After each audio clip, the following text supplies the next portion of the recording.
Have you seen a mummy? Have you seen a mummy? No, I haven't. Not yet. Not yet? What do you mean not yet? Well, we're going to go see one soon. Come and join us. We're going to go to the Bolton Museum. We're going to see some mummies. Right now, we just thought we'd stop off on the way in the little dessert shop.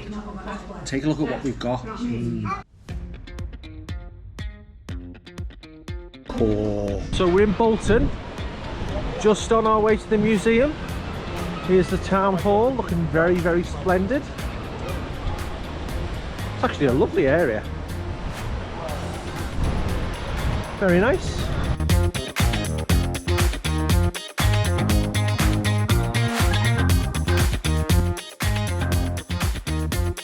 That's how I feel in the morning when I need to go to work. No, don't make me go in, don't make me go in.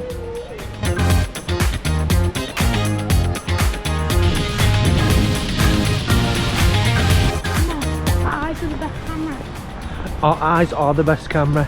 That's why I'm showing this to you lovely people. The museum's inside this building. I'm not quite sure that the museum fills it all, but we'll have a look. So we're going to take a look at the mummies. We're going to take a look at the Egyptian part. Lovely, lovely area. Very impressed so far. So let's enter our world of wonder, imagination and curiosity. Opening times if you're interested. And we go. So these are actually fake child mummies.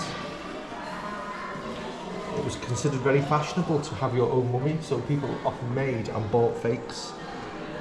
So fake mummies, fake baby mummies. How morbid, how macabre. Here's a couple of fake mummified crocodiles. Again, apparently fakes were all the rage. Didn't have a mummy in the house, you know one? No, these are not ancient Egyptian like. It's just saying how depictions of Egypt appear all the way through fashion, through the ages. I think I've got a really ugly Tutankhamun plate somewhere.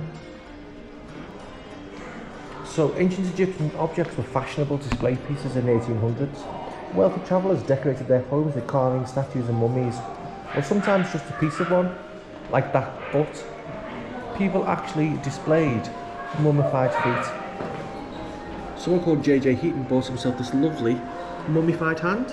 Well, why wouldn't you? So these are the creatures that lived on the Nile, still do.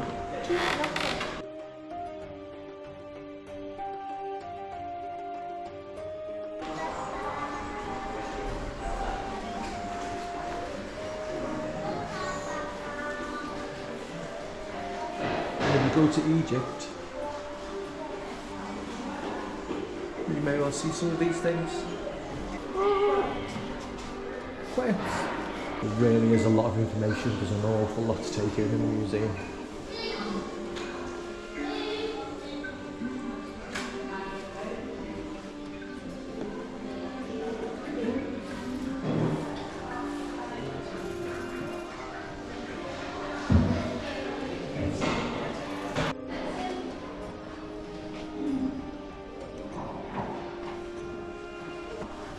So much to see, I just don't know where to begin.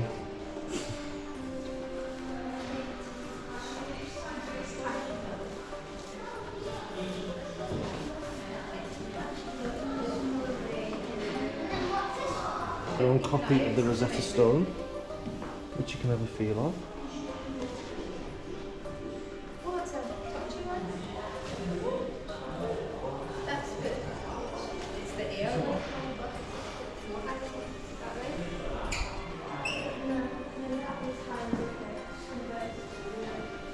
So hopefully this summer we're going to see lots and lots of this, and I can bore you to death with that. Looks like a really young person. It's only a tiny, tiny coffin. It's hard to believe that you could see something thousands of years later. Mummy of a young girl, 3 years old when she died. Do you know what she died of? Do you think she died of? appendicitis. What's that? It's a tiny organ in your body, and sometimes it bursts or gets inflamed, and we don't actually use it today. Not in jars, it's what they put the body organs in before you were mummified. There's some mummy cloth. There is so much here. So much to see, so much to do.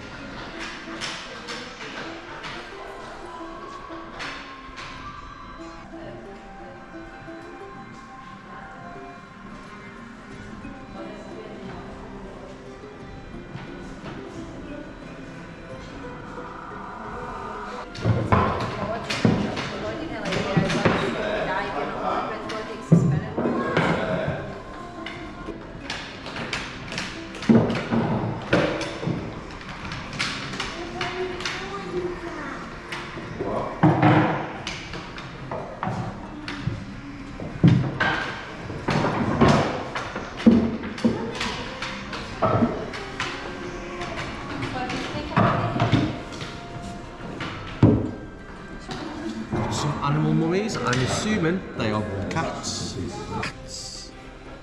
Mummified cats, just to make sure they make it safely over into the afterlife. That one's not in the best of conditions, but thousands of years old. Lizards, fish, cats, eggs, whole crocodiles and bulls.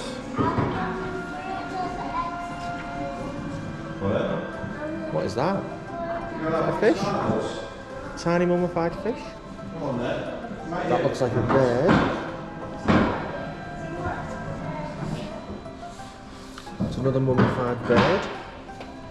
And that looks like a tiny, tiny crocodile. So there's a mummy in the museum. A mummy? I'm going to go and have a look at it in 1 second.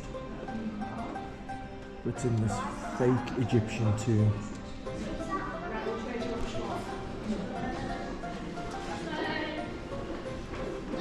So this is just like an Egyptian tomb. Perhaps missing a bit of detail and a bit of colour.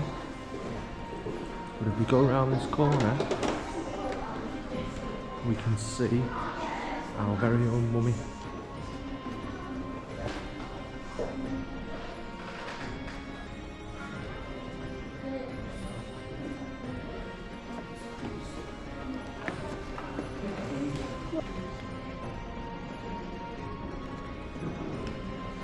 You can see his fingernails. So, arthritic knees, fingernails. Considering it's thousands of years old, it's incredibly well preserved. And teeth. It's the teeth that I find quite scary.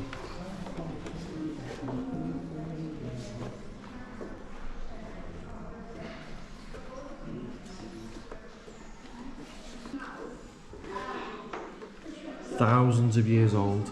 I can hear people talking. Apparently he is, or she is, the unknown mummy. No one is quite sure who this mummy is. It's quite scary to think that once you're dead, you could turn up in a museum thousands of years later. This was once a living, breathing person. I find that quite scary.